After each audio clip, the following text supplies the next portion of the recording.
Just wait just a second. I got you. Those are questions. Sam has a microphone. Coach, if you want to have an opening statement, then open up for questions. You know, this league is it's unforgiving.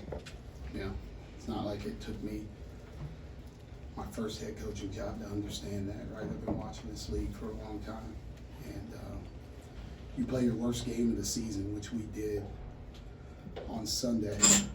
But hats off to Nebraska. They're playing great. They're scary and they're dangerous. But that was as bad as we've played, and we went the whole month of February playing pretty good.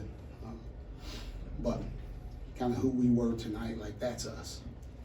That's us, and that's how we play, and that's how we fight, and we fight like that no matter where we go, and we give ourselves a chance. And you know, this is a really good team, right? You lose at home, and you turn around, you got to come play here, and you got to go play Rutgers, and it's unforgiving, but you prepare your guys the right way, and I thought our guys played as hard as possible and executed our game plan. We gave ourselves a chance. We just couldn't come away with it at the end. Question here to the left in the middle. Coach, you wanted to obviously take Kofi away. You limited him to 7 shots. Was that pretty much what you were hoping for, that they would miss some of those threes and give you an opportunity to hang around? Yeah, I mean, we just want to make it as hard as possible, and you know, you have to choose, right? You got to pick your poison about what you can do. But I thought our guys did a good job of being in on Kofi, but also like being out there on Plummer. You know, Trent got away from us a couple of times. He got free. He got one in transition. Got one late where we kind of broke down.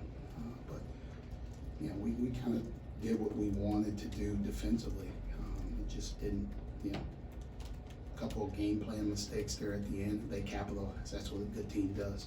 The moment you make a mistake, they capitalize. And this is a good team. They got a lot of good players. They got a lot of weapons, and like it's as scary as can be, right? Like I coached against DeMonte Williams. I know how tough that kid is, man. He makes big shots. He makes big plays. He's an elite role player, and I'm like daring him to shoot the basketball, right? That's at home, right? People make shots at home, but you have to take something away. And I thought our guys did it. I thought he stepped up and made big plays for him, made big shots, and then got a drive into the paint late as well. Obviously, Jalen Pickett was posting up and found a lot of room there with the back downs. Was that just taking advantage of his size, or Illinois smarter? Yeah, I mean, we've done that before as well, and you know, they did a good job of taking away our movement on the perimeter. They do a good job of really denying handoffs and everything else, so the other stuff that we do normally offensively can't really go to it. They take it away with how they deny. So we had to find something else and plan through him in the post, and now you force them to make a decision whether they stay at home one-on-one or whether they help. And we got a little bit of both, where they stayed at home, sometimes they helped, and we tried to kick it out, or he got some dump downs to John, which he got some more free throws. So. In the back to the right. Hold on just a second. Mike's on 20.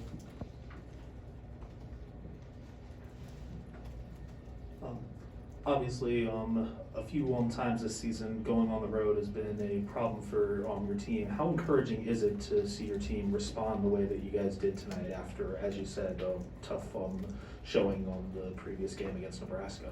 Well, the one thing I'll say, it's not exclusive to us. A lot of people have struggled on the road. We've gone on the road, and you know, it was we lost by 3 at Wisconsin. Like, we went on the road, like nobody's really blown our doors off on the road. We've been in pretty much every game. Michigan State did. We didn't play well there. Iowa, we didn't play well there. Indiana did. But you know, there's 3 out of 10. We got 1 more.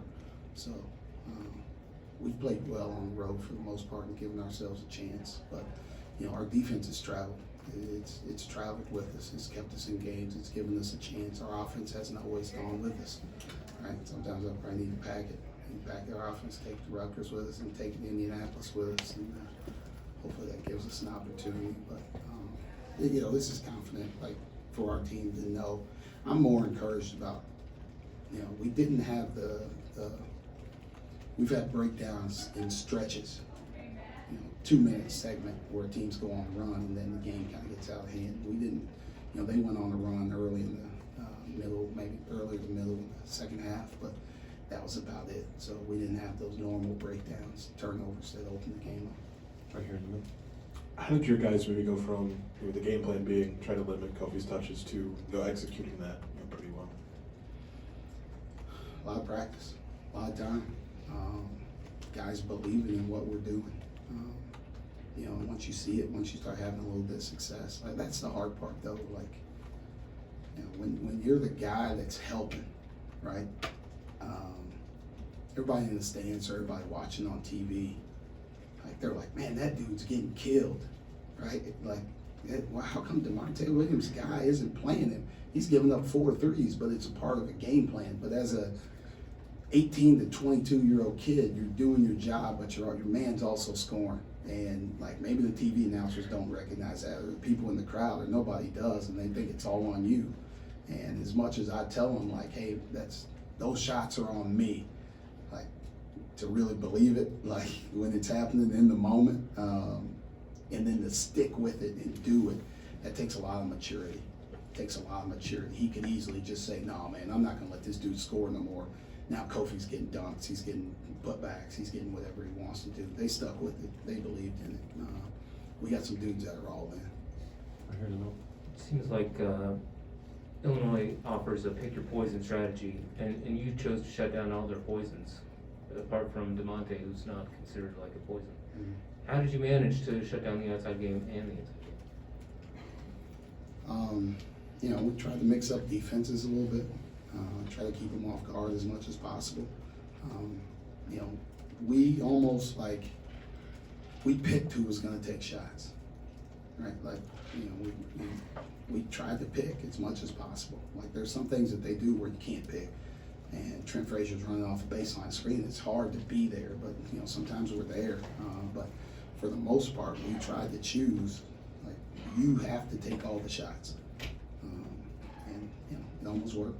I've seen it work in the past. I've done it, in different places with different teams, and we've had success doing it. But it's a make or miss league. He made 4 big ones. We had some looks at the end of the game from guys that are probably shooting the same amount, right? Greg Lee's probably, I don't look at the numbers, but Greg Lee's probably shooting the same amount from 3 as he is. And he had some pretty good looks from 3 at the end to tie it, and it just didn't go in, right? Those go in, maybe we're still playing overtime, double overtime. So. Anything else for Coach? Okay. Thank you, Michael.